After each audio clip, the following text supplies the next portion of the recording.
Excuse me, hello, excuse me, hello, excuse me. কি সমস্যা আপনার? আমাকে ফলো করতেছেন কেন তখন থেকে? আরে কি আশ্চর্য ব্যাপার, আমি তো আমার কারণে আপনাকে ফলো করছি না, আমি আপনার কারণেই আপনাকে ফলো করছি। তাই না? আমার কারণে ফলো করছি? আপনাকে আমি চিনি? আপনার সাথে আমার কোনোদিন কথা হয়েছে? হয় নাই, তাহলে ফলো করছেন কেন, রাখছেন কেন? দেখেন না, আমি কিন্তু আমার কারণে আপনাকে ফলো করছি না, আপনার কারণে আপনাকে ফলো করছি। আপনি কিন্তু শুধু শুধু আমাকে সন্দেহ করছেন। আপনি সন্দেহের কাজ করছেন, তাহলে সন্দেহ করব না? আপনার সাথে আমার পরিচয় আছে? কোনোদিন কথা হয়েছে? কোনোদিন হয়নি। যখন কথা হয়নি তখন এখন কথা বলতে আসছেন কেন? আমি তো আপনার সাথে কথা বলতে চাই না। হেই, আমি তো আপনার সাথে কথা বলতে চাচ্ছি না। আর তাছাড়া আপনি নিজেকে কি মনে করেন, হ্যাঁ, নাকি ঐশ্বরিয়া? দেখেন, আপনি কিন্তু অত সুন্দর না যে আপনার পিছু পিছু নিয়ে আপনার সাথে কথা বলবো। আপনার সাথে কথা বলার কোনো ইচ্ছাই আমার নেই। আপনার কারণেই আপনার সাথে কথা বলতে বাধ্য হয়েছি আমি। একদম ফালতু কথা বলবেন না। আমি কি আপনাকে দাওয়াত করেছি আমার সাথে কথা বলার জন্য? আমি রাস্তাঘাটে কারোর সাথে কথা বলি না। আপনার এই সন্দেহজনক আচরণের কারণে আপনার সাথে কথা বলছি। এই আমি কিন্তু আপনার কারণেই আপনার পিছু নিয়েছি।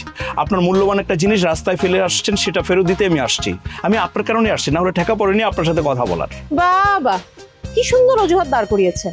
সিনেমার নায়কদের মতো নায়িকার পিছনে এসেছেন যে নায়িকার কোনো জিনিস হারিয়ে গিয়েছে, তাই না? নায়িকাদের মতো মনোযোগ আকর্ষণ করা না। দেখেন, আমি কিন্তু সিনেমার নায়িকা না। আমার সাথে এই সমস্ত ধানাখানা করে কোনো লাভ নেই। দেখেন, আমি কোনো ধানায় ফানাই করছি না, মিথ্যা কথা বলছি না। ওকে ফাইন, বিশ্বাস করছেন না তো এই যে আপনার পার্সটা, এটা আমি নিয়ে চলে যাই, কিছুক্ষণ পরে কান্নাকাটি করেও পাবেন না। আমি না কিছুই বুঝতে পারছি না, কিসের পার্সেল কথা বলছেন আপনি? হ্যাঁ দেখেন, আমার সাথে বাটপারি করে কোনো লাভ নাই। আমি কিন্তু ছেলে পিটানোর মানুষ, আরো বেশি কথা বললে ধোলাই খাবেন একটু পরে। এই আপনি কাকে কি বলছেন বুঝতে পারছেন? আমাকে অসভ্য ছেলে মনে হয়? আমি ভদ্র একটা ছেলে, আমি টিচার, আমি ইউনিভার্সিটিতে পড়াই। ও, দেখে মনে হচ্ছে না, না? ঠিক আছে, আপনার এই পার্সটা তাহলে আমার কাছেই থাকুক। শোনেন, আমি কিন্তু সত্যি সত্যি চলে যাব, পরে কিন্তু কান্নাকাটি করলো আর আপনার মূল্যবান জিনিস ফেরত পাবেন না। আমার ক্ষতি আমি বুঝে নিব, আপনার বুঝতে হবে না। ঠিক আছে, গেলাম কিন্তু। যান। ঠিক আছে। কি অবস্থা! চিটার বাটপার দিয়ে রাস্তাঘাট ভরে গেছে, হাঁটাচলা করা যায় না ঠিক মতো।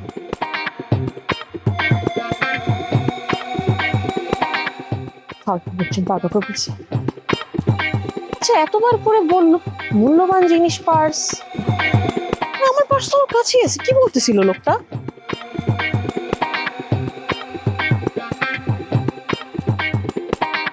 আমার পার্স